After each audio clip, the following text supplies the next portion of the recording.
There we go. Okay, great. Good afternoon, everyone, or good early evening, I suppose.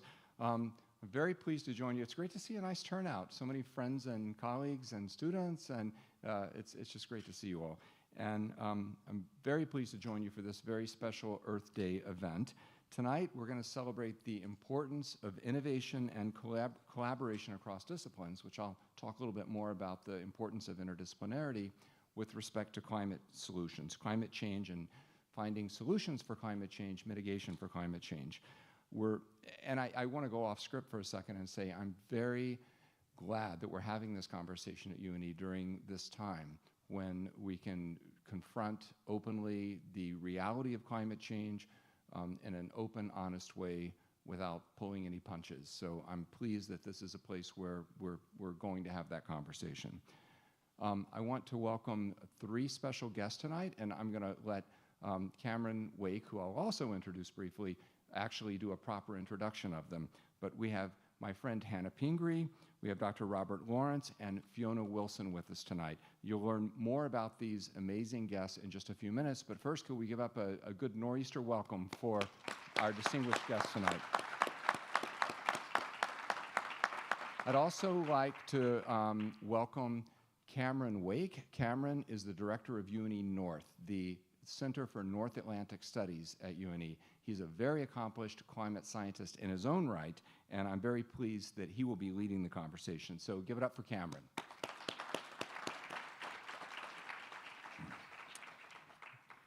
So, and I would like to thank the offices within UNE that participated together to bring about this event. So first of all, UNE North, which I just mentioned, also our College of Professional Studies, and I know I saw the dean somewhere. There she is, there's Beth.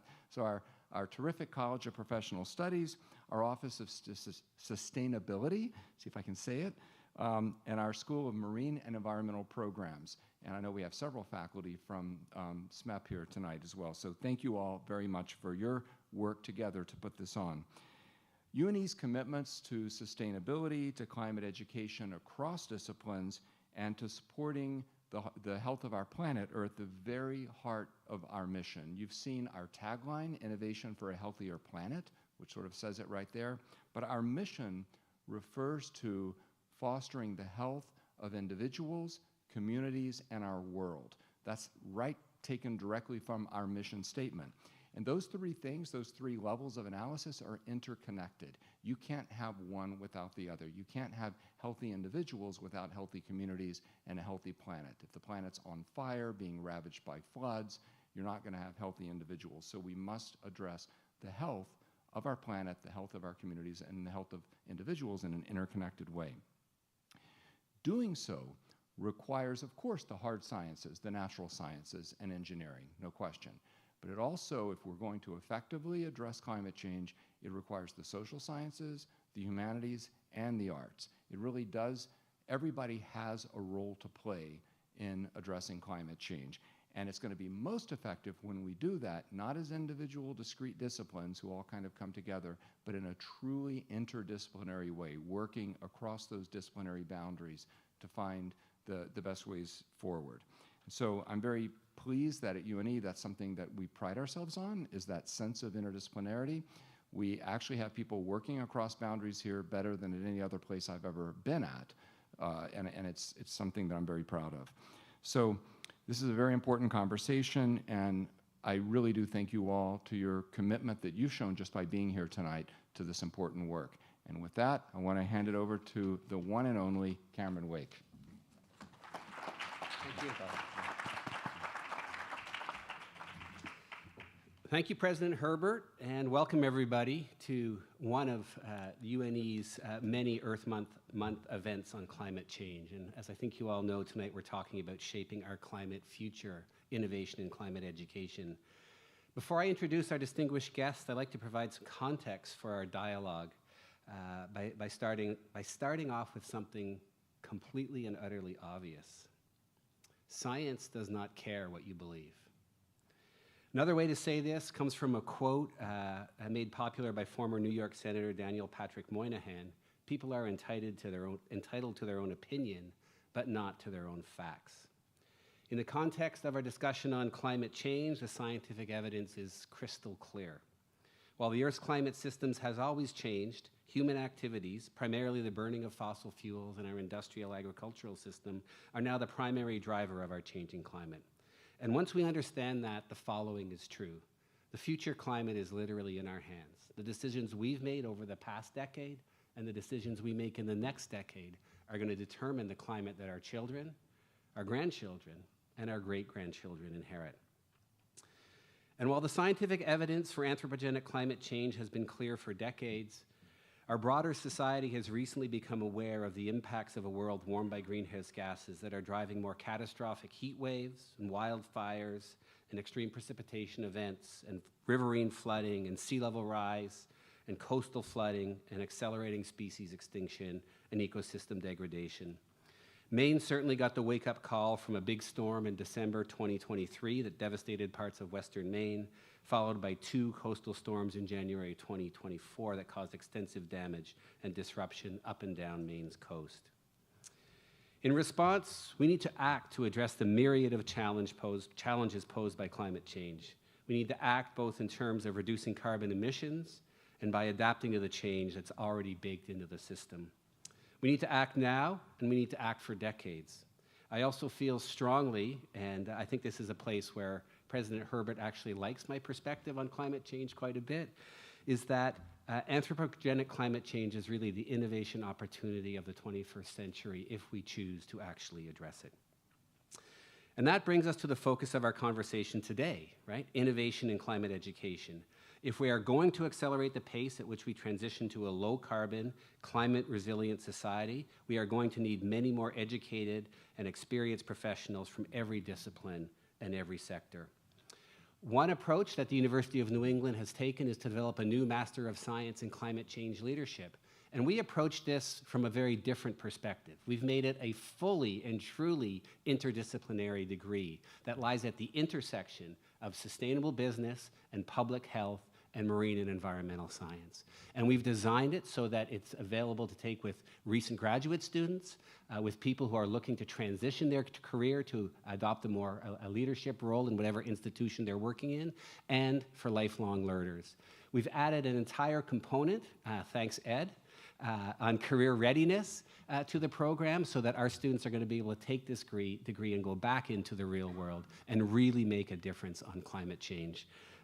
Little bit of a marketing pitch. Class is open in the fall of 2025. It's occupied a lot of the last year, and I'm really excited about this truly interdisciplinary degree that's really going to make a difference. And we're really going to be integrating leadership skills through the entire aspect of it. All right, so with that, what I've tried to do tonight is assemble a distinguished panel to share their perspectives on the question of innovation in climate education.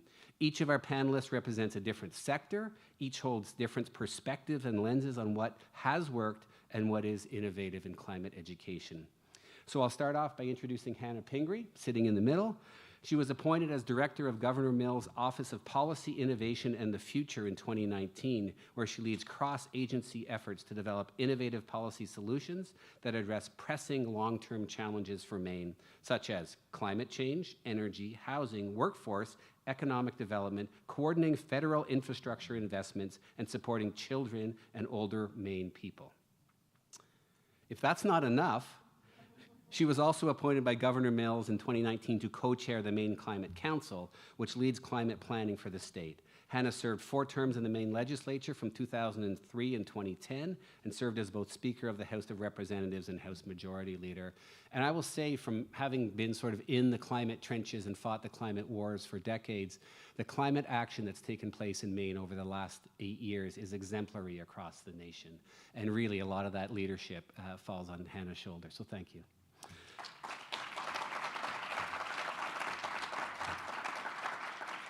Dr. Fiona Wilson on the far left, my colleague from the University of New Hampshire, is the Chief Sustainability Officer at UNH and also its Executive Director of UNH's Sustainability Institute. Fiona was previously a founder of UNH's Changemaker Collaborative, which offers sustainability-related high-impact programs steeped in real-world experiential learning. with a mission to inspire, train, and support the next generation of leaders. I think they might have stolen that from us, James. She was also a member of UNH's Paul College faculty for 8 years. Earlier than that, Fiona spent almost a decade at Simmons College School of Management and 15 years in the business world. Fiona is also on the board of Revision Energy and a member of the board of trustees at the nonprofit Friends of Casco Bay. And I emphasize that to say while she works at UNH, she actually lives and plays quite a bit in Maine. Welcome, Fiona. And then Robert Lawrence, Professor Emeritus from the Center for a Livable Future, Johns Hopkins University. Dr. Lawrence is a graduate of Harvard College and Harvard Medical School. Back in 1974, we had to reach back. He's been active for a long time. He was appointed as the first director of the Division of Primary Care at Harvard Medical School. From 1991 to 1995, he was director of the health sciences at the Rockefeller Foundation, and Dr. Lawrence has participated in human rights investigations on behalf of a number of organizations in Chile, Czechoslovakia, Egypt, El Salvador, Guatemala, Kosovo, the Philippines, and South Africa. In 1996, Dr. Lawrence founded the Center for a Livable Future at the Bloomberg School of Public Health at Hopkins. The center is an interdisciplinary group of faculty and staff that focuses attention on equity, health, and the Earth's resources. Research, education, and advocacy examine the relationship among diet, food production systems, the environment, and human health. He's retired from Hopkins. He's still emeritus there, and he teaches, but he also lives in Rockport. And I think his granddaughter, who is attending UNE and graduating this year, is in the audience with us tonight. So there's a great connection there. So really, welcome. So let's round of applause. So really, welcome all three of you. I really am looking forward to our conversation. In terms of how we're going to run this, I've asked each of the panelists to provide some opening comments on innovation in climate education. They're going to share their perspectives. I'm going to ask them a couple of questions. And then we have two mic runners, Alethea Caridi and Bethany Woodworth.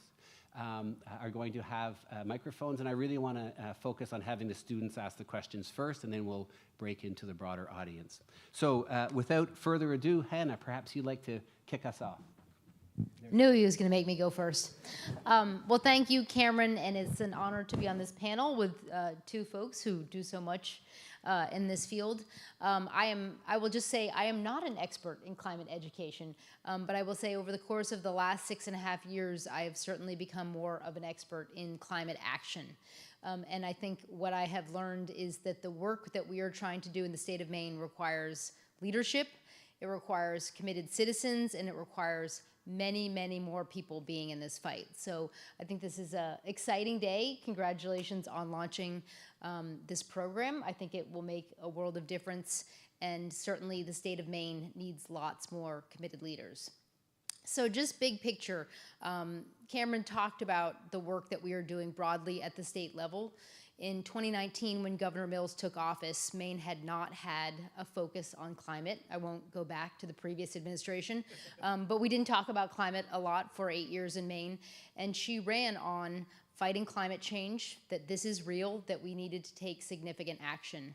And her first year in office, I started running this office, and we said, how are we going to put together a plan to really start to move the needle on all of the things we need to do globally to be reducing our emissions, to be part of the solution, to fight climate change, and also to prepare our state for the climate impacts we knew were coming. So in 2019, we passed a law that requires Maine to reduce our emissions at least 45% by 2030 and 80% by 2050. That's sort of what the U.S. has committed to globally. We wanted Maine to be a leader, but I will just say these are big numbers, and they are not goals, they are requirements in law.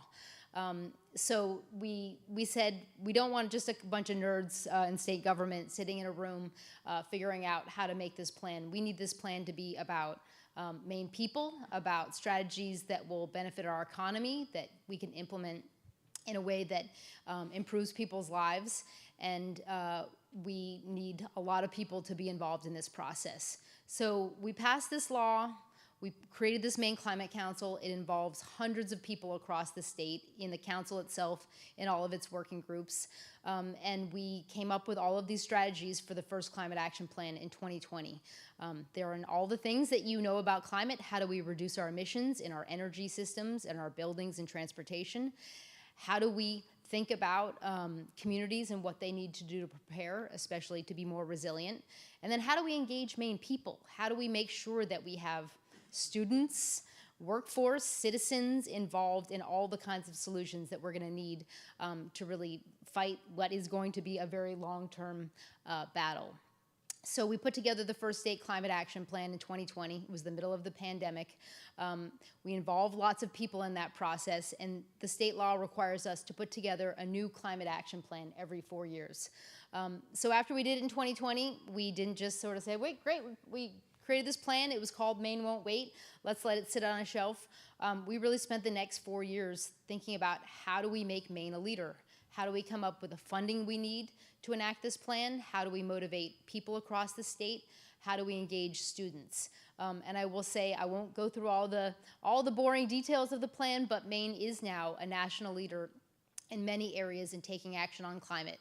In implementing clean energy, we lead the nation in heat pump deployment. Heat pumps are an awesome, innovative solution that save people money heating their homes. They also provide cooling in the summer, which unfortunately we need more and more.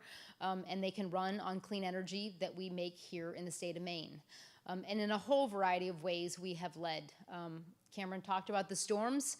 We saw tremendous storms over the course of the last couple of years, but they're not new. They're the things that scientists told us were coming.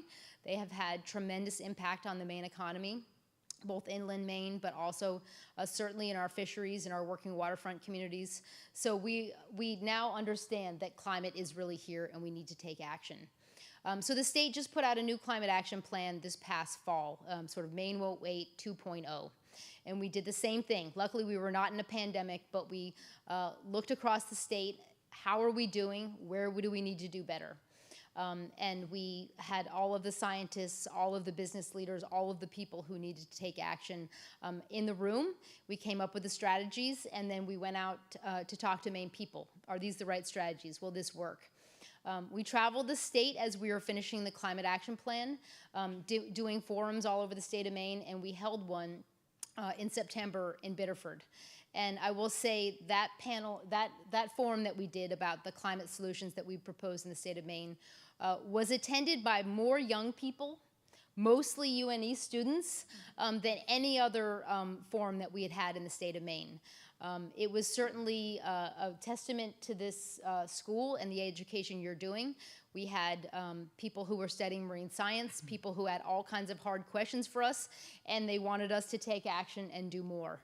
So I will just say, again, I am not an expert on climate education, but I know all of the things that the state of Maine is trying to do require committed citizens. They require health, education, marine science leaders who understand the challenges we're facing. It requires policy leaders who can help us figure out how to make a difference. It requires educators who can continue to train the next generation of people who will solve the kinds of challenges that we are facing. So I'm excited for this panel. I will just also point out that Glenn Cummings, who is a longtime education leader in the state of Maine, is the director of Green Schools for the state of Maine. He is trying to help us help every K-12 school be much, much greener. So I do a lot of this work with him, and we just both attended a big forum that we held in Orono just a week ago, where we had 250 high school students who were thinking about how can they take action in their own schools. So climate education is spreading. It's really important. I know that young people more than anybody else know how important this issue is. They are demanding that people like me take action. We hear you, and we need your help, but we in the state of Maine are trying to do everything we can. So with that, I will pass it back to Cameron. Thank you so much, Hannah. I have so many questions for you that I'm going to hold for a little bit later. Fiona, over to you to talk a little bit about sort of your perspective from UNH and really this perspective of sustainability that we both worked on for so long there. Yeah, that's great. Well, it's a perfect segue from, I think, what you were just saying, Hannah. So I'm delighted to be here. As Cameron said, I live in the Mid-Coast, Maine, although I work down at UNH. So it's really nice to be in my home state doing an event for once. I wanted to share just a few statistics with you. And I know there's some students in the audience, so hopefully this will resonate with you. In a 2024 study of young Americans, 85% of you said that you're very worried about climate change. 43% of you said that your climate concerns are impacting your mental health, and nearly 40% said it negatively affects your daily lives. So Gen Z and Gen Alpha that is coming behind them is a generation who is deeply aware of the climate crisis, but they also really want to be part of solutions. They are very clear, you are very clear that you want to work for and invest in and buy from companies and organizations that you think reflect your values. And in fact, in a recent survey, more than 85% of Gen Z said that having a sense of purpose is essential to their satisfaction at work. Over 40% of Gen Z said they've actually left a job now or plan to leave a job because of climate or sustainability concerns, and they don't think their employer is doing enough, right? So this is really a big deal. You as Gen Z, you want an education that reflects the careers and the lives that you want to have. But it's also what employers want. And notwithstanding what's happening right now with some anti-ESG sort of backlash, but the World Economic Forum, they put out a Future of Jobs report every year, and their 2025 report that came out just a month or so ago. Climate change mitigation is the third most transformative trend overall. And climate change adaptation ranks sixth with 47% and 41% of employers, respectively, expecting those trends to transform their business in the next 5 years. It's driving demand for roles such as renewable energy engineers, environmental engineers, electric and autonomous vehicle specialists. Those are all amongst the 15 fastest growing jobs. And so, even though we have an environment in the United States, thankfully not in Maine, and I'm so thankful and proud to live in Maine, even though we have an environment in the United States right now where there's some pushback on this, California has passed laws around environmental action. Europe has very rigorous laws now around environmental action. So the reality is, no matter what we're doing here in the United States federally, companies who do business globally are going to have to be conforming to those environmental laws and regulations. And so they need people, they need a workforce who is graduating with the skills and the mindsets to really be sustainability leaders. So one of the questions that I spend a lot of my time thinking about in my role at the University of New Hampshire is, what should universities be doing to respond to these changes? And I'm a really big believer that universities of all kinds, I happen to work at a public university, so that feels very, very much in tune with our mission. But universities of all kinds have a massive obligation, but also a tremendous opportunity to really transform the kinds of education that we offer.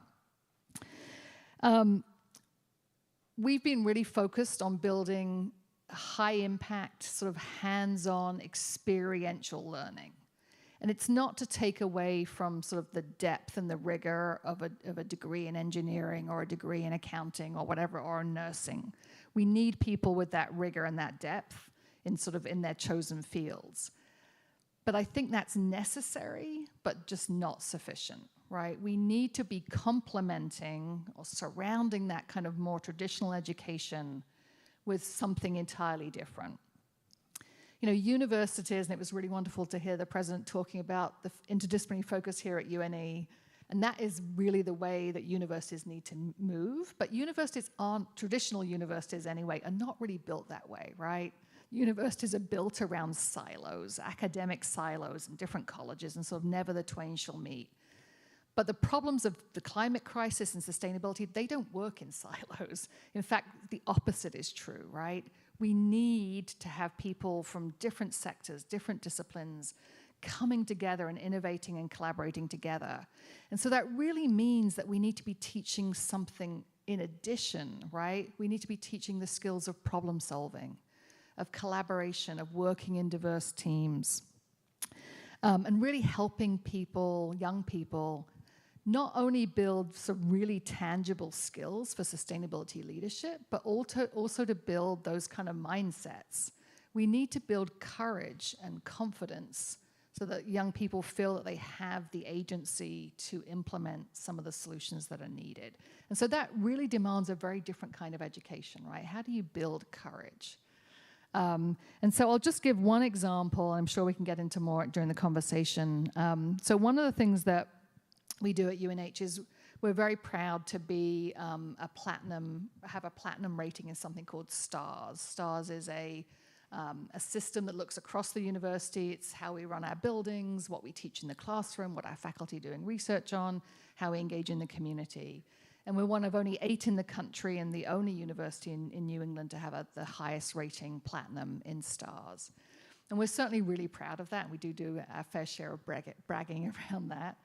But I think it's more importantly, we're thinking about how do we use that sustainability leadership to really be a living learning laboratory so that every student at UNH has a chance to really embed in their education being involved in helping make our university more sustainable, doing research alongside faculty to improve our water systems, our dining systems, our endowment investing. There's all kinds of ways that we're sort of making UNH is sort of a campus that is a living learning laboratory around building sustainability skill sets. So happy to share more about some of the other work a little later.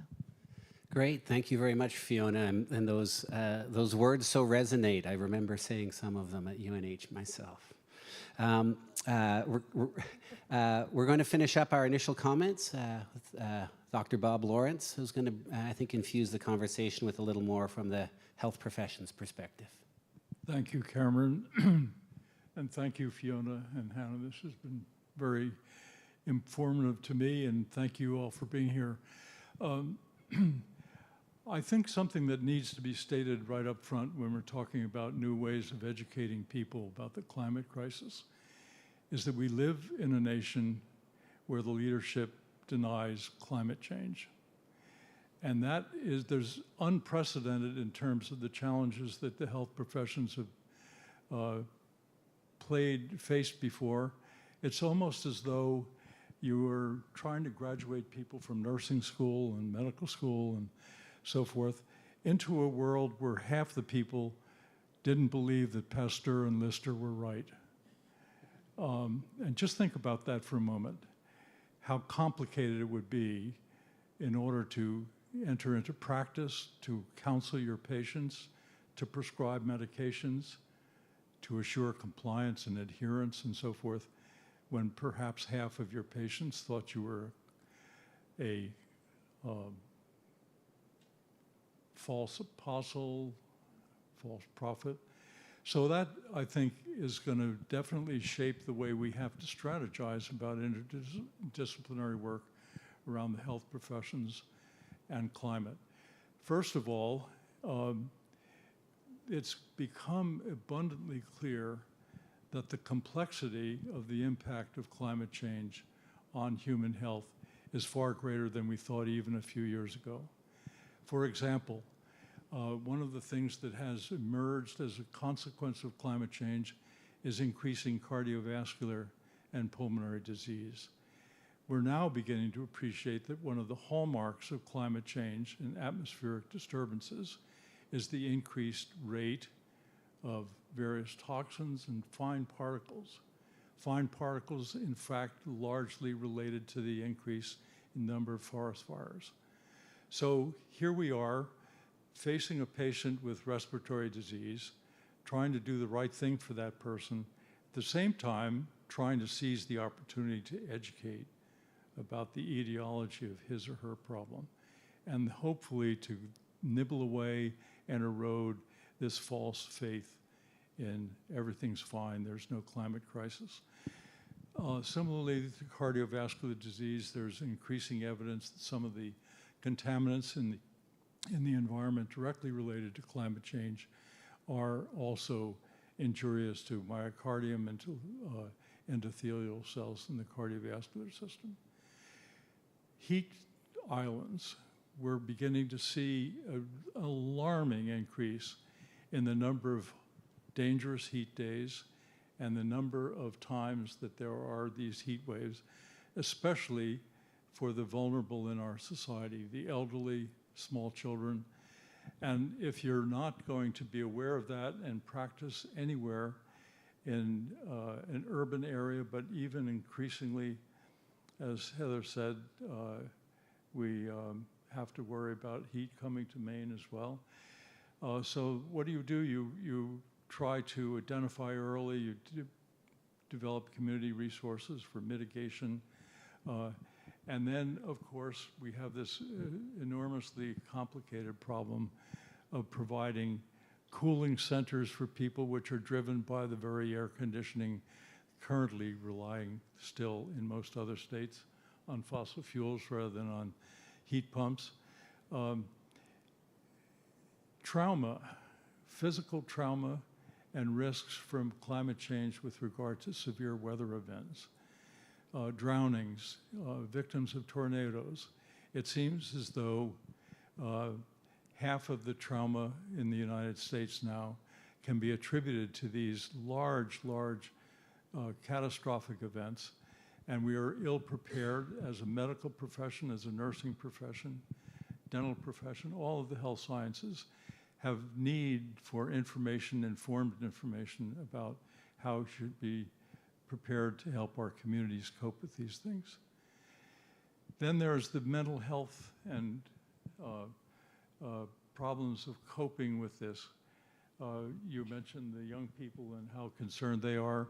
We're beginning to see time and again that people are, in fact, deeply impacted for their mental health by concerns about either the future for their own lives, especially among the young people, but the reality of the present. So I don't know whether there's been a systematic assessment of the mental health impact of the storms of last winter. But I know, living in Rockport, that it's something that people are constantly referring to. They are really worried. They're worried about the safety of their community. They're worried about losing the Marine Park, which is sort of the center of town activity and of tourism. And this weighs on people. And then the issue of infectious diseases with the increase in vector-borne disease. We've all seen the change in the last 10 or 15 years of the tick population in Maine. There are areas of the world now where the malaria vectors, the Anopheles mosquitoes, are breeding and transmitting malaria in unprecedented amounts. There are a whole series of newly emerging vector diseases, newly identified, that are going to be coming to our shores as part of climate change. Increased infections from both waterborne and foodborne sources related to either the contamination of waters by storm events that overflow large open swine lagoons, as I witnessed in North Carolina, or just overwhelming sewer systems. The people of far western North Carolina during Hurricane Helene's aftermath could not find sources of water for weeks, months even, because the water treatment plants had been destroyed and all that was available was the runoff that had contaminants from both human and animal waste. So this is I've sort of laid on you a heavy dose of not mood elevating facts, but it is to say there's one way of approaching the education that Hannah talked about with regard to the development of a workforce that's capable of solving all of these many different problems, and that is to adopt more case method teaching. Now, case method teaching started in a formal way about 100 years ago with the John Cabot cases. He was a physician at Harvard Medical School who realized that with the dramatic advances in technology and science that was beginning to show itself in the early 20th century, that the traditional method of rote learning of large amounts of facts and then having the individual try to put that together personally was not working very well. You introduced the case method and thought that it would revolutionize the training of health sciences. But he had not anticipated the resistance and the conservatism of most of the health sciences people with leadership roles at that time. But it was picked up by the Harvard Business School. And the Harvard Business School case method of teaching became the standard for many, many schools of business in the United States and around the world. And then belatedly, probably about 20 years ago, the medical profession at least, I'm not sure whether this is true of nursing and dentistry and social work and so forth, but the medical profession recognized that there were enormous numbers of advances in medical knowledge, too much for any individual person to absorb and to use as working knowledge. But if you have groups of individuals learning together, then each person can bring their own perspective, can take a piece of the problem, work on it, bring it back, and case method teaching has gained great ground. The problem is it's very expensive. Expensive of faculty time, it's expensive of resources for proper small tutorial rooms and things like that. But I'm convinced that the ideal way of thinking about the complexities of climate change and its multiple manifestations in being a threat to human health has got to have that, because that would allow groups to work together across disciplines. It would also allow people to work with non-science, non-health science faculties and students. And we need that desperately, because if I alone, knowing the health consequences of heat islands, but knowing nothing about architecture or about forestry, what trees might be best planted in urban areas to have the cooling effect that we now have documented, and so forth. So that's my plea.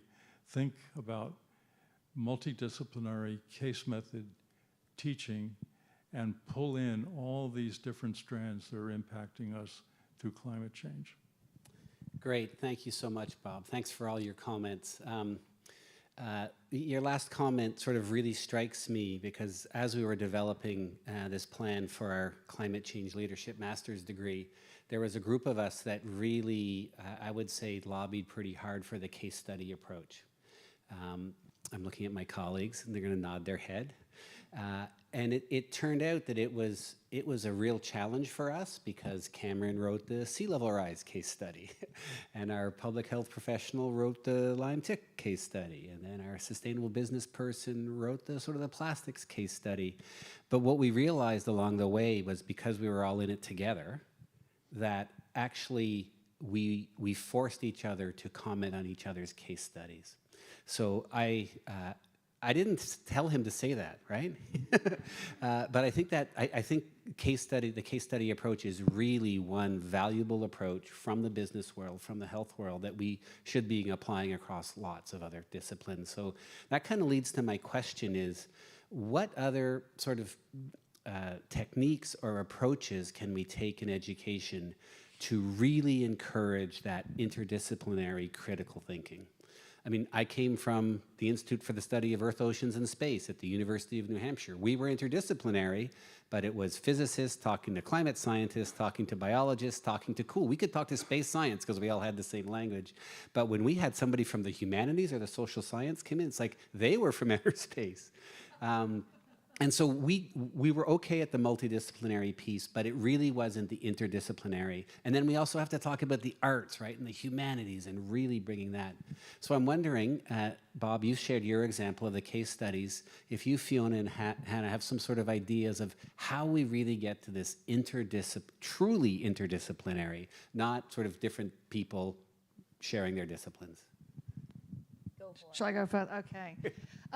So I love the case method. I went to a business school. I've written cases. I've taught the case method. I completely agree with you on the case method being a really powerful tool.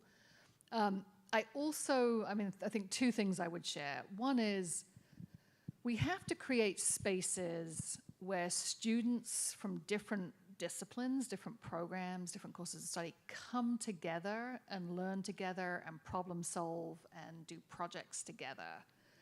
Those are really rare in higher education, particularly in North America, and we have to fight to create and keep those spaces where students get to be literally working side by side with students from very different backgrounds, very different perspectives. So one of the ways that we're doing that at UNH is that we have a dual major in sustainability. So students have to have a primary major. They have to be engineers. They have to be marketing people. They have to be nurses. They have to be whatever, right? But then they are able to elect to have a dual major in sustainability.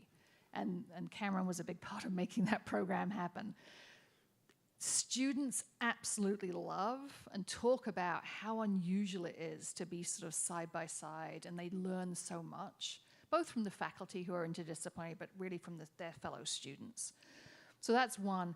The second thing is, I think we really need to think about how do we get students out of the classroom, out of the context that they know, out of their comfort zone, right? I talked earlier about building courage and confidence and really building sort of tangible, real-world skills. You can't do that in the classroom, right? You have to do it by going out, working side by side with a local business or a small town or a city that's trying to make sustainable change and sort of being in that real-world struggle and learning by doing. So one of the ways that we're doing that at UNH is we run something called the Climate Action Clinic. And we're very lucky that we have had a research program at UNH for about 20 years now. It's on how do organizations like UNE, how do you measure your greenhouse gas emissions, and then how do you set a meaningful reduction targets? And so we license that software to about 500 other universities and municipalities, I think including UNE, for measuring greenhouse gas emissions. But we're now leveraging that software and teaching students how to do greenhouse gas measurement and reporting. And then we're matching them with a business leader, with a town planner. And those students are doing often a baseline carbon footprint for that organization and developing a climate action plan. And so that's obviously really useful for those businesses, those towns, those cities across the region who are getting that help to do that climate action planning. But it really is giving students both those really tangible skills. They're very marketable skills. There's not many kids graduating college today that know how to do a carbon footprint analysis. But it's also, really giving them that sense of agency. It's also a great antidote to climate depression, right? There's good social science on this, that when we as individuals engage in something that is bigger than ourselves and feels like it's moving things in a positive direction, it really buffers us against that kind of climate depression, that climate grief. That was an excellent lead-in for me. Thank you. Well, I guess I would first say I'm certainly not an expert in the case method, but it's very similar to all of the work you do in policy trying to solve problems. Every one of our Climate Council working groups, and we have 8 of them, is a group of people, and they are scientists, and they are business leaders, and they are political people, and they are practitioners, and they are trying to think about how to solve a problem in whatever field. How do we reduce emissions in transportation? How do we make our transportation system more resilient? It can't be solved by one person. They could come up with an idea that might not be politically feasible. We couldn't figure out how to fund it. How will it impact communities? How will we make it happen? Who will be the engineers to do the work? So I will just say the method is completely applicable to how states, communities solve problems. And I loved your example because I will just say we have in Maine more than 480 town governments. We have hundreds of school districts. We have regional governments, and nobody in Maine has enough capacity to do this work. Our state climate action plan requires lots of institutions, communities, businesses to take action. And everyone is busy and they don't have time to sort it out, especially our small communities, especially our small schools. Probably any school would love the kind of help that might be offered. So I will just say, if there's a state in which people can get involved in a hands-on way, actually making a difference, it is Maine. And I think Maine people love to have, especially students, younger people involved. So just what you said, we need hundreds of those people in Maine. Spread them out across the state, and we will put them to work. Great, thanks, Hannah and Fiona. The one piece I'd add to that is that, sort of in addition to a wonderful state climate action plan, the state of Maine has dozens of municipalities that have now written their climate action plans that refer to the state climate action plan, but have been brought down to the local level. And I know that there's examples here at UNE where those municipal climate action plans are being brought into the classroom. But that notion, I think that you're both referring to, is that it's really important to have university students focus on a societal challenge that many disciplines come around. And I would say, so 40 years in academia, that has not been the pattern in the past, right? Is that we're the academia and we come up with what the problems are and we address those. And so I think one of the innovations we really need to do is flip that on its head and think about bringing in those questions from the outside to have our students grapple with. And what I can say to the students out there, whenever I've done this, you're fantastic and come up with great ideas. And like, we push you and you have to apply those critical thinking skills. So a couple of great examples. Before I open up to the audience, Bob, I wanted to ask you a question, and I get this question at UNE a lot, because I'm a bit of a dreamer and think like I can figure everything out, but I can't. Especially for those in the health professions, the curriculum is just full. How is it that we integrate this education on sort of planetary health or climate change, or even the myriad of impacts that climate change is going to have on health, into those health profession educations, given that, I mean, they have to pass exams, right? There's a lot of stringent frameworks around what they have to learn and what knowledge they need to share. And I'm wondering if you might crack this nut for us, because I think it's a significant one. There's an old saw in social psychology: inch by inch, it's a cinch; yard by yard, it's real hard. So I would approach it with discrete, solvable issues. I can't believe that I neglected to talk about food insecurity and the impact of climate change on the food system, since that's where I lived for the last 20 years. But so one way that we've thought about introducing behavior change and curiosity about the problem is to start off with some simple observations, like, you feel helpless. The size of the climate problem is overwhelming. Well, here's what you can do. You have 21 opportunities a week to decide to lessen your carbon footprint. And that's each of the meals you eat can be lower on the food chain and have a dramatic cumulative effect, or it can be higher on the food chain.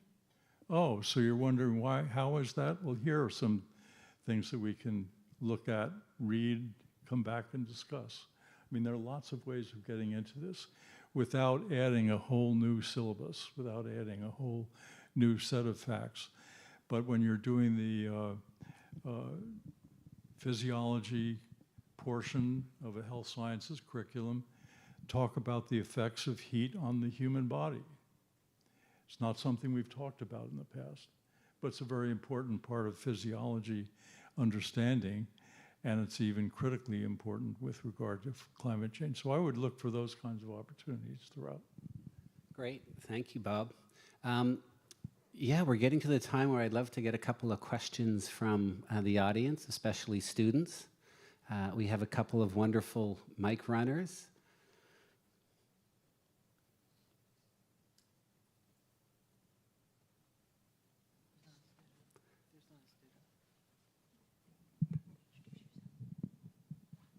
Hi, my name is Anna Bass, and I'm in the School of Biological Sciences. And I'm really excited to see you here, Dr. Lawrence. I teach a course on One Health. So this is, by definition, an interdisciplinary approach to optimizing health across the 3 domains: the environment, the animals, and the humans. One of the biggest struggles that I find in getting people in my course is the silo effect, that they don't want to take a course in biology because they're in another school. Just recently, I've been able to increase that, so I have public health students. I have one environmental science student, but primarily it's medical biology majors. So my question is, how do I get those people to come? Besides just keep saying over and again. I've been teaching this course since 2016, and yet it's like we don't do this here. I think the the way to intrigue students about the connections of biology and animal husbandry is to take some of the examples that we're now beginning to appreciate more and more. I mentioned earlier today when a group of us were talking about the fact that there's a new promising mitigation about the methane that is regularly burped by cattle. And with the fermentation that goes on in the first stomach of cattle, CO2 and H2 are produced, and then there's an enzyme that combines those two and produces methane, which the cow then belches out.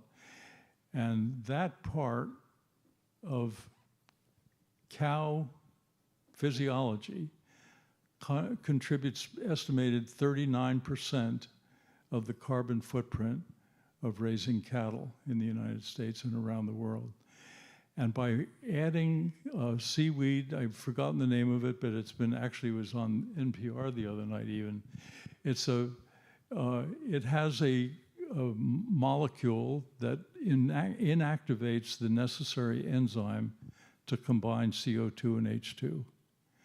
So you get 1.5% of the total animal feed composed of this seaweed, which is easily produced, and you have a dramatic improvement, up to 80% reduction in.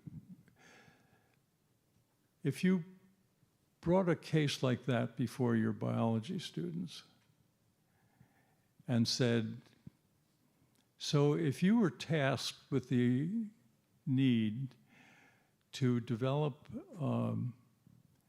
a production facility for the right kind of seaweed that would provide an adequate source of feed for the millions of bovines that we sacrifice in the United States each year, how would you go about it?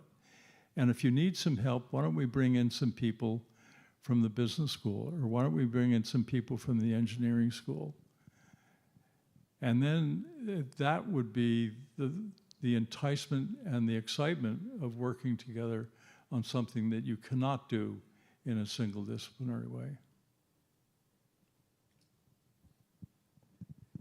I don't know if that answered your question, Anna, but it's an interesting opportunity. I'm sitting here thinking, looking at my colleague, Megan, and I think many of you would know, I don't know if you guys know, but University of New England was given a seaweed nutrition bar, the trademark and the way to make it.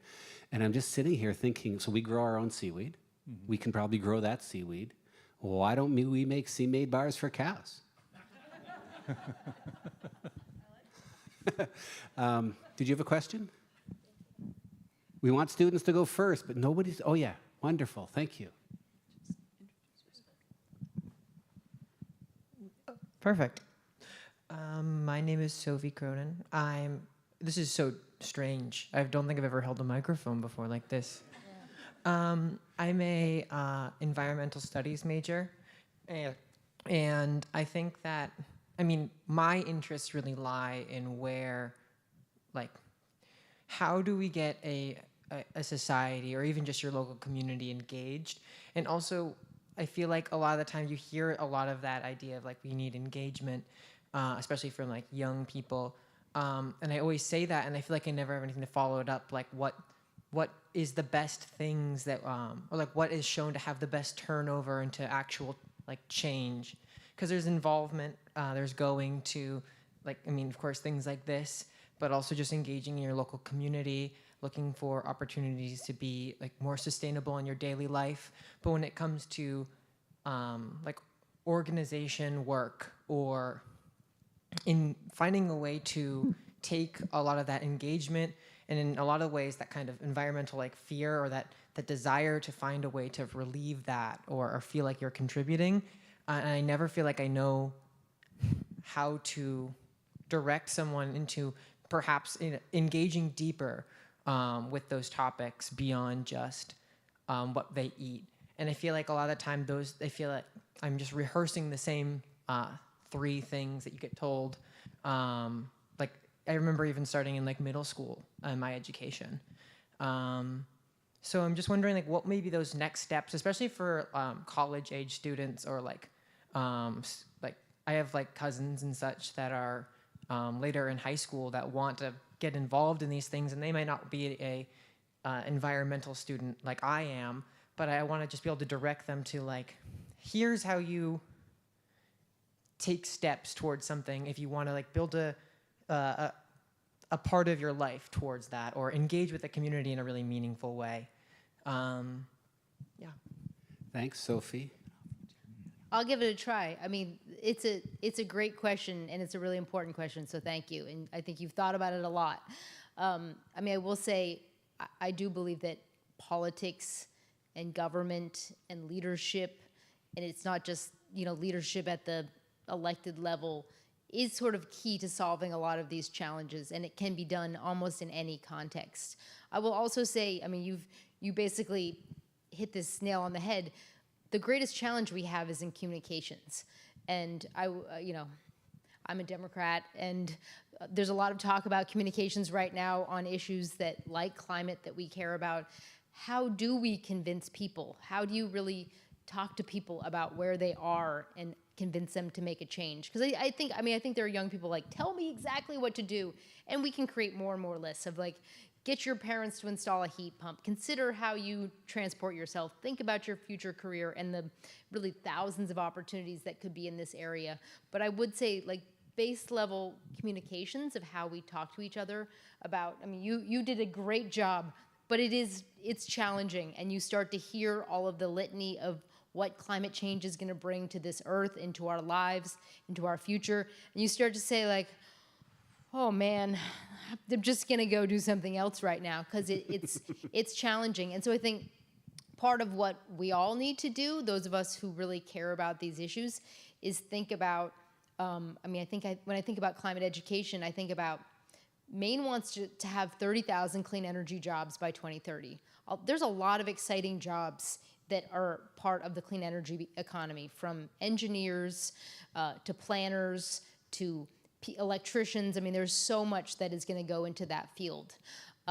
Maine is a state that runs on farming, fishing, and forestry. Those are our heritage industries.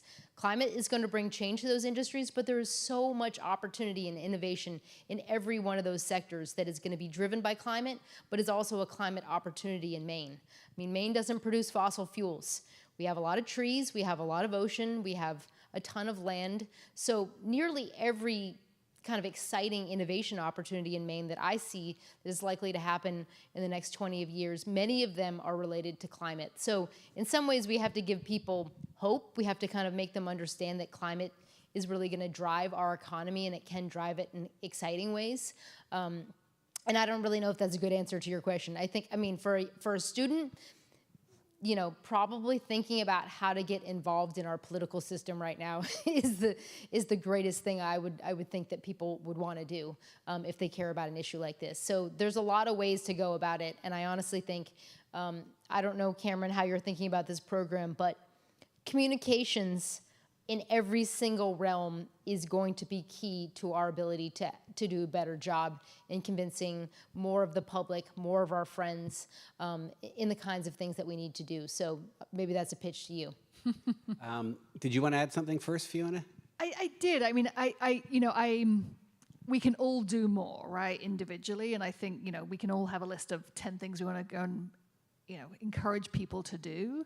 But I think I'm going to answer your question a slightly different way and bring it sort of back to education. What we need now is big system level change, right? So like Hannah's, urging you to get involved in the political system. But we need to change our economic system. We need to change business. We need to change all kinds of systems, right? Our farming and agricultural systems. And so I always encourage students to seek out degrees and programs that will help you think about how that system change is going to happen, right? How are we going to fundamentally transform our business economy so that is full of companies like Patagonia and less like companies like, I won't give a bad example, but we need companies like Revision Energy that I'm on the board of trustees of, like Patagonia, who believe that you can be in business and make a viable profit, but to do so in a way that really contributes to people and planet, right? We need to transform that business system. We need to transform our political system. So, be involved in your education, in helping you learn how you can be involved in that system change. I just want to build a little bit on that. I don't think it's the one or two things that you do, but it's the perspective on where you live, work, play, and pray. And that it's just like thinking about your health. It's not that one meal, right? It's the 21 meals. And so how is it that in every one of those facets of your life, you can be asking the question and getting involved? And it can be a little bit, probably a little bit now and a lot later. But speaking to Hannah's point, I think the most important thing you can do is go and volunteer for a municipal board and see the messy way in which our politics and democracy works. And you have to sit around and listen to other people's opinion, and you need to respect them, and you need to figure out how to respond, and you need to come back to the next meeting and say, well, I've gone and done some research, and I think that this is the case, and build up that skill. I waited far too long in my life to get involved in municipal action, and I'm really sad, but I've been doing it now for 6 years in Kittery, and I think it's really important. And then I've done it in the institutions, and I've done it in my home life. So it's no longer the do these 10 things. It's like get involved and look at your where you live, work, play, and pray with a climate lens, as well as the economic lens and the health lens. And it's challenging, but you're getting a great education here to start.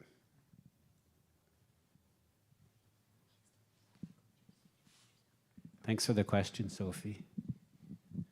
Hi, my name is Jack. I'm an environmental student. The question I had is, how can climate education be used to reach people of different wealth classes when they're not too concerned about being more sustainable and just like supporting themselves and their families? Oh, that's a great question. I think I will just say it's an excellent question and then one that we think a lot about. I think that in many ways, climate solutions go back to the communication. We're not going to go sell climate solutions to every person in Maine, and they have to be realistic to people's lives. As part of this process, during this climate planning process for the state of Maine, we try to do a lot more outreach to groups who we wouldn't normally talk to. Whether that was loggers in Aroostook County or people who are on the LIHEAP, home heating assistance program, thinking about, okay, how can we help you install a heat pump? How do we think about transportation in a rural area where there is no transportation? So a lot of climate solutions improve people's lives. Weatherizing your home saves you money. Installing clean energy on your school will save taxpayers money. Installing a heat pump will help an older resident stay cool in the summertime, and we have huge rebates to do that. So I think you're absolutely right. It's like, I think if we go sell, well, it would be really nice if everyone drove an EV and you put on solar panels because it's the green thing to do, but you have to come up with the sort of common sense why these solutions will actually make people's lives better, or more importantly, save them money. And we also understand a lot of people can't afford some of these solutions. So we've been very focused on how do we make sure that they reach those people who are low income. So how do we make sure our heat pump rebates, if you're on LIHEAP and you don't have enough money to buy heating fuel, you can actually get a heat pump in the state of Maine with literally no other money. You don't have to pay anything. At least some people can if they're income eligible. So you're absolutely right, and I think that's why this work does involve a lot of people working at the local level. It's not just, let's do a campaign about solar or heat pumps because they are good for the planet. Some people are motivated by that, but a lot of people are just trying to figure out how to make ends meet. So you're absolutely right. And I think every part of our climate plan, we try to think about that. So creating good paying jobs in rural Maine, if it's through sustainable forestry and new forest products, that's a climate solution that's good for the rural Maine economy. So, coming up with those ideas, coming up with ways to do that in every part of our work is not easy. And that's actually why we need lots more people involved in this and thinking about it in a smart way. So, great question. Yeah, I mean, what you're talking about is really environmental justice, right? And how do we can't solve the climate crisis unless we think about, as you said, those who will be most negatively impacted by the climate crisis are already those who have the least. And so we have to put, even though it's, perhaps less popular right now, we have to keep putting people who are marginalized, right, at the center of climate solutions. And we also have to transform our systems. We have to make products, those sort of green products, we have to make them more affordable and more available for everybody. They shouldn't just be, for the elite and for the wealthy, right? We need to be putting those kinds of products throughout our entire economy. We need to be pushing, the business sector to be making those changes. I want to take a stab. I heard the question a little differently. How do we get wealthy people to care more? That too. And I think there's really two ways. I think what Bob shared about sort of the public health lens, if you were around in 2023, right, in the Eastern Seaboard, there were many days when your child could not go outside and play because the air quality was so bad because of wildfires in Canada, right? I'm willing to bet a third to a half of the audience has had some exposure to Lyme tick disease. Those things, it's pretty hard to buy your way out of those things. So I think a public health lens, and especially your children's health, is one way. The other is we have to fund the revolution, the clean energy revolution. And if you look right now, right, investments in renewable energy, investments in even really cost-effective, affordable housing are better than investments in, what does the president want? Coal. Like, who wants to invest in coal? And so I think there's opportunities to, again, sort of on the communications front, to engage the wealthy in what is the future that you want for your children. And you can invest in that future. And you investing in that future is not only going to make you a really handsome return, it's going to actually make the world a better place for your children. Cameron, I think you've just added a couple of new big ornaments on the Christmas tree we're building. Thinking of Christmas already, Bob? Political science and advocacy is, Heather, Hannah, as you've spoken about communication, I think there are several schools of public health now that have advocacy centers, teaching the skills of advocacy. How do you break a problem down into manageable sections, and how do you develop the skills of pushing the truth about that, the science behind it, to skeptical recipients? So we'll add those two things to the curriculum you're building. Cool. Can you get on that?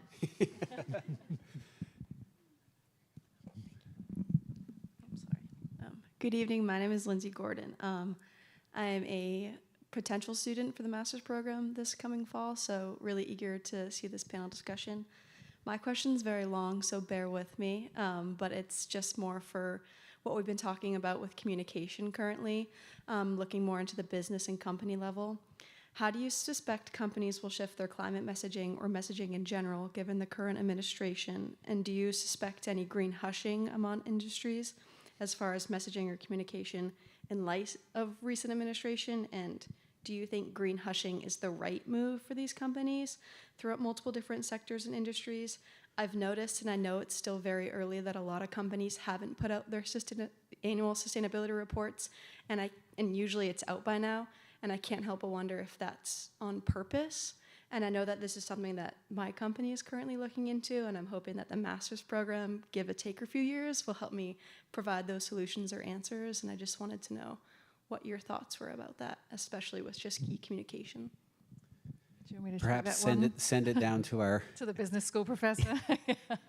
I'm trying to remember all of your questions, but I think so. Yes, it's already happening. The green hushing is already happening. No, is that what companies should be doing? In my opinion, absolutely not. Right, but it is happening. I think we're going to see a really interesting showing of the colors. Businesses over the last 5 to 10 years, right, have increasingly kind of doubled down on both their sustainability message, their climate action message, their DEI message, and we're going to see now who really meant it, right? And there are some notable exceptions who are continuing to double down on that commitment. And I think those are the companies that are going to be the winners long term, right? Because you're a generation, you want to work for and buy from and invest in companies that align with your values. And I think it's really short-sighted for companies who are sort of pulling back now because it's sort of politically expedient. But, there's a reality, right? Privately held companies are able to do that much more freely than publicly traded companies. But, and we've also seen a lot of companies, I've been really frustrated at UNH, Cameron knows this, that, we have a carbon neutrality goal of 2050 or sooner. And I'm like, that's just way too long away. Like, can't we make it 2030? But as it turns out, so many companies kind of jumped on the, net zero by 2030 bandwagon, and they're all now having to pull back those commitments because even if they wanted to, they just can't figure out how to get there, right? Because it's really hard. So I think that, we're going to see a lot of evolution in the corporate space, and the best advice I can give you as sort of people who work for businesses or people who buy from businesses, vote with your dollars, vote with your feet, right? Make your voices known because you're the generation that, companies care about as either employees or as future customers. So, just make your voices known. And I think that will help give companies the courage to keep on the path that they were on. I would just add, we met on the way in. We found the ladies' room together, and you should definitely do this program. Yes, I won't out the company that you work for, but I would just say, it's a very challenging time. There's a lot of very significant things happening to universities on all of these issues that you really named well. Maine is part of a group of 24 states that are part of the U.S. Climate Alliance who have said, we're going to keep going. And you have a lot of governors and a lot of political leaders who've said, despite what the president says, we're going to keep moving in this direction. So I would just say, I think this work is still really important. And you said it very well. We're going to see true colors. And we're going to keep seeing these storms. And we know the benefits from climate solutions. So again, hopefully companies will still keep doing the right thing. Thanks both. I want to share a conversation that I had with my wife this morning, actually, that I think is going to turn into a case study for students in this master's program. And we were talking about Target and Costco. And so I have not done any detailed analysis on this, but if you read the news, so in terms of the context, right?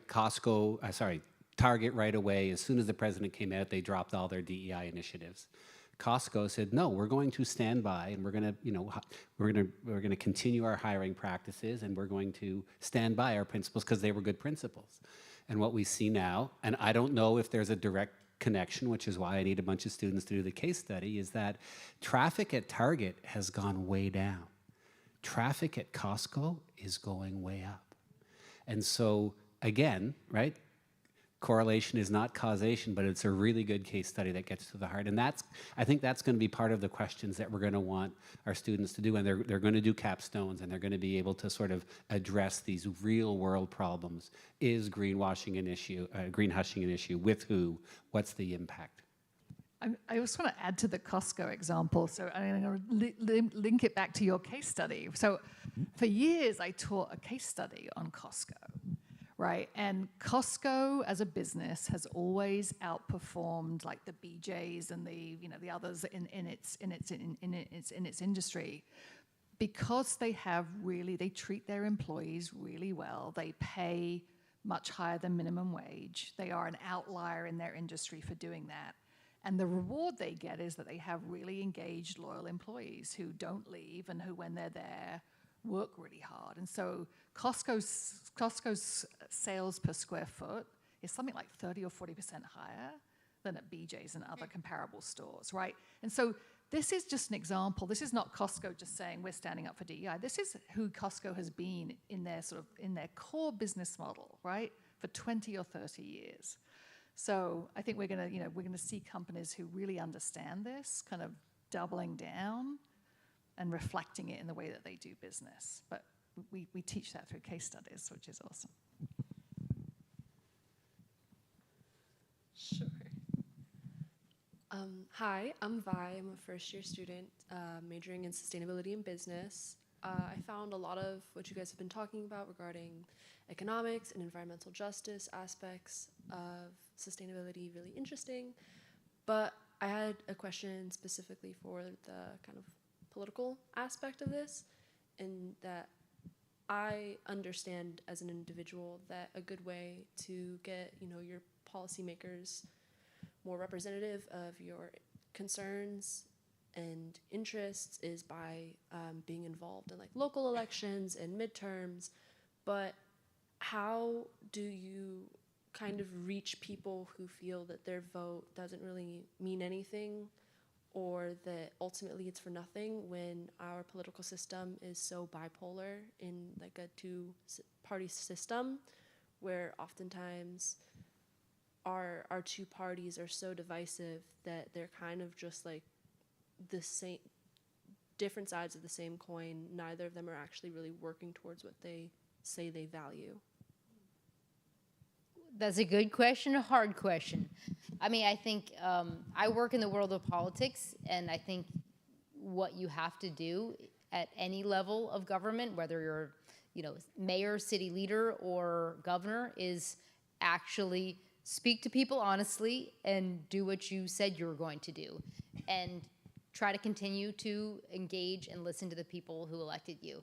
And that's, again, probably a lot of it goes back to communications, because I think people hear in the media a lot about the fights and sort of, there's only a couple of issues you hear a lot about nationally, or even our governor and the president fighting about right now, when there are so many other issues at stake and so many other issues that are playing out. So I guess I don't have I'd love to know more what you think, because I think that, the challenge is there are really huge issues that we are all facing, whether it's climate or where our economy is going, or how do young people or any people in Maine afford housing.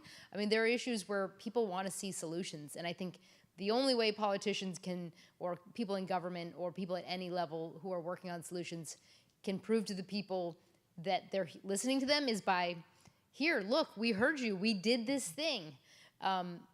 What do you think? Stay involved.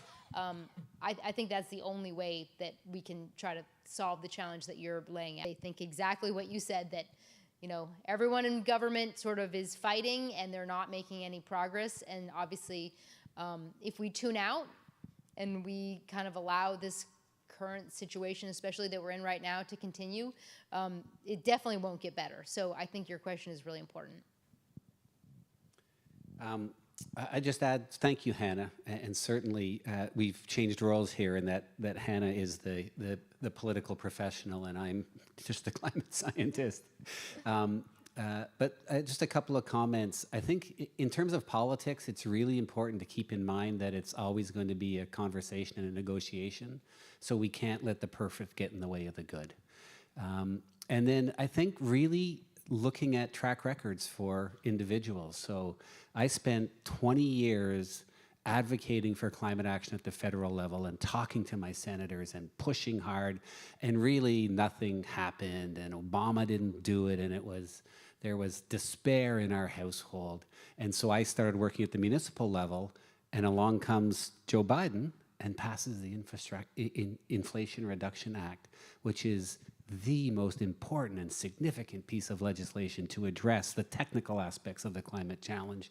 And it's absolutely beautiful. What did he say he was going to do? He said he was going to bring back manufacturing, and for the youth vote, he said, I'm going to do something on climate, probably more than I ever would have done, but I got Bernie and Alexandra on my doorstep, and he did it. So we said that, and he didn't, and he did it. And that's not what I'm seeing with the current president in terms of what he said and what's happening right now. So I think the evidence of what they're doing, so in my humble opinion, currently at the federal level, the parties are not the same at all. And yet, the Democrats are not doing all the things I want them to do, but what is it that's good? And I have just a quick follow-up. So I this is probably very ambitious and unrealistic, but what do you think about trying to reform the political structure and making it more varied, and so that it's not just two parties, so that there can be more nuance within Democrats or Republicans?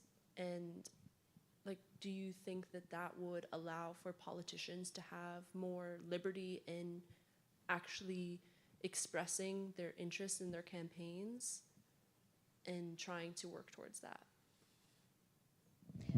I mean, I think it's a great question. I think there are a lot of reforms that would get to what you're suggesting. I mean, even Maine has ranked choice voting, which helps people be involved. You like that? Good. Who helps people be involved in the political system in a different way. I mean, I would say I just was at a very large town hall last night that my mom did. She's a member of Congress. A lot of people very angry about, kind of asking questions similar to what you just asked.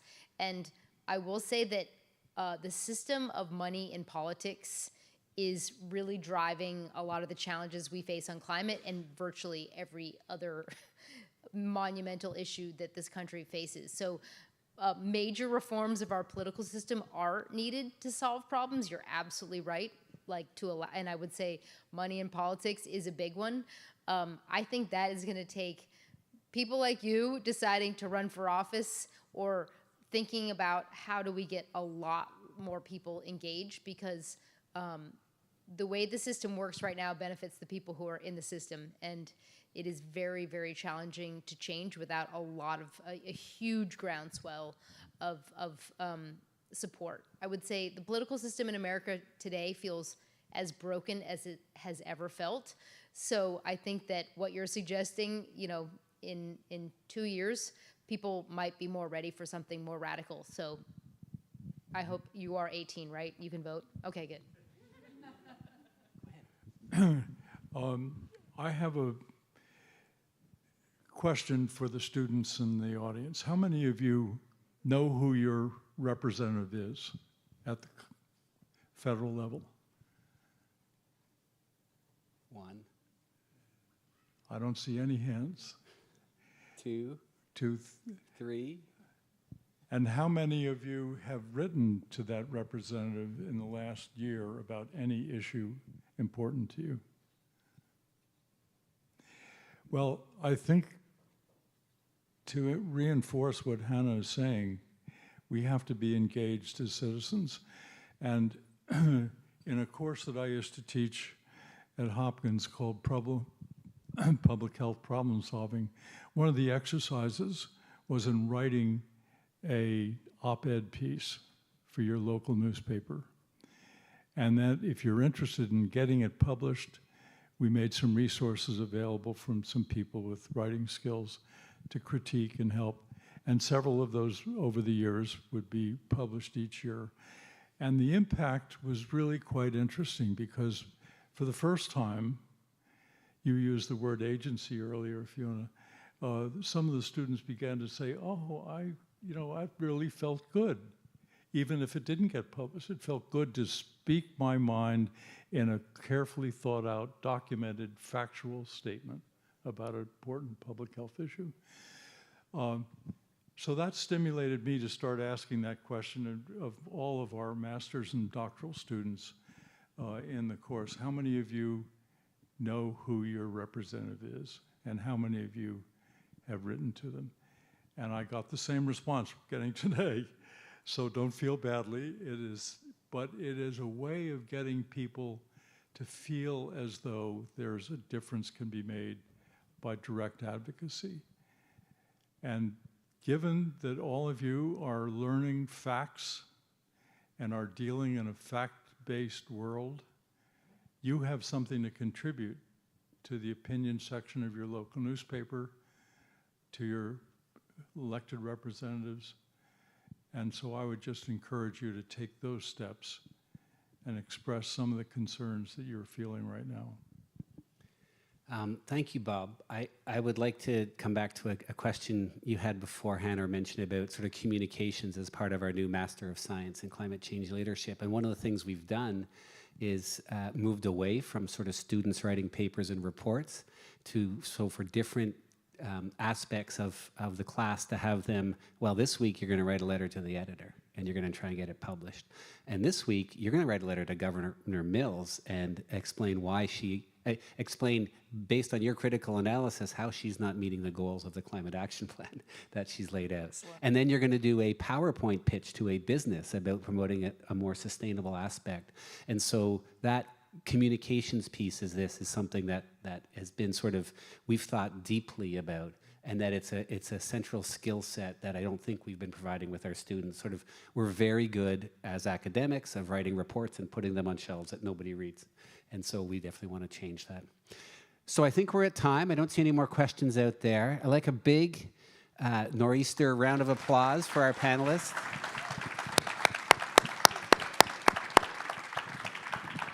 And really, thank you all for staying. There's still some treats at the back of the room, and the speakers are gonna hang around for a few more minutes. So if there's any more burning questions, please feel free to come up and talk to them. Thanks again.